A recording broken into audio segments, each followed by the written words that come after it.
Let's be real, cleaning out your closet can be overwhelming and extremely daunting. Always wondering what are behind those closed doors. In today's video, I'm sharing my 5 easy steps on how to clean out your closet.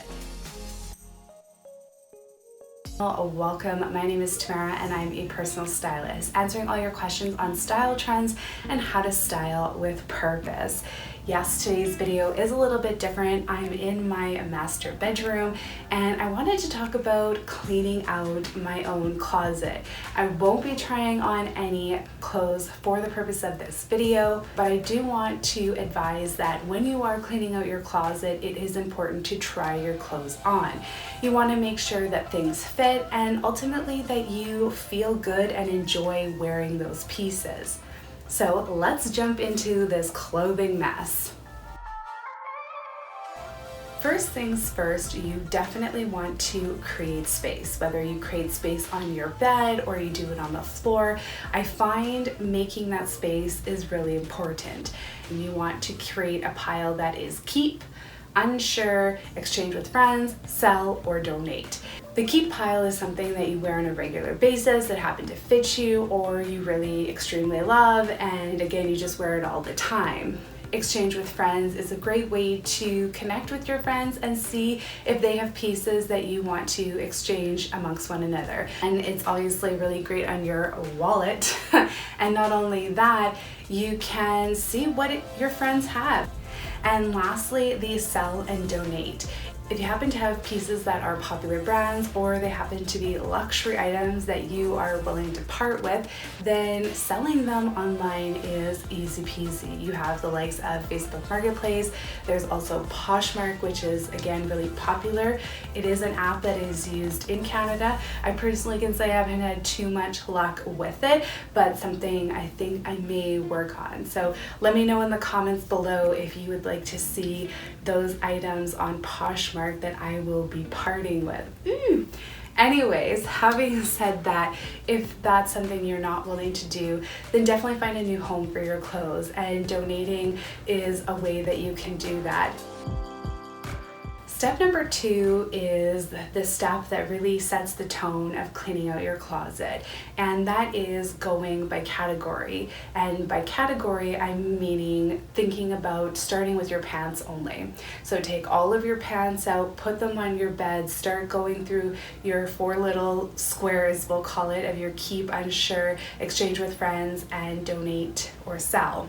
I find when you go through this process kind of step by step, it really allows you to take the time with your clothes, but when you've done all your pants, you can then put them away. This I find is way less overwhelming than putting a massive pile of clothes on a bed and not knowing where to start. Again, I have used this trick with my clients in the past, and you can see that there is a look of, oh, okay, this isn't so much, because when you see a mountain of clothes, again, it ends up on the floor, or maybe 2 weeks later or 3 weeks later, you've decided maybe I should get to it. So I find that if you start with your pants and then move on to your skirts and tops and dresses, this allows you to take the time to try everything on. And I want you to remember through this process, if at any time you are feeling overwhelmed or you feel a lot of that negative talk coming on, to stop yourself, because when you are going through your closet, this is a time of a cleanse and really to take that time for yourself. So don't beat yourself up. If you need to walk away for 20 minutes, an hour, whatever it is, walk away, clear your mind, go for a walk, do whatever it is that you need to do, because you do not deserve that. Step 2 and step 3 kind of run into each other because again, those same rules apply. And don't forget to do this with your jewelry, with your shoes and your handbags, because I know as women, we definitely have all of those pieces, but how is it that we can go through it? So again, just going by the categories really allows you to take the time to spend within that category and then move on to the next one.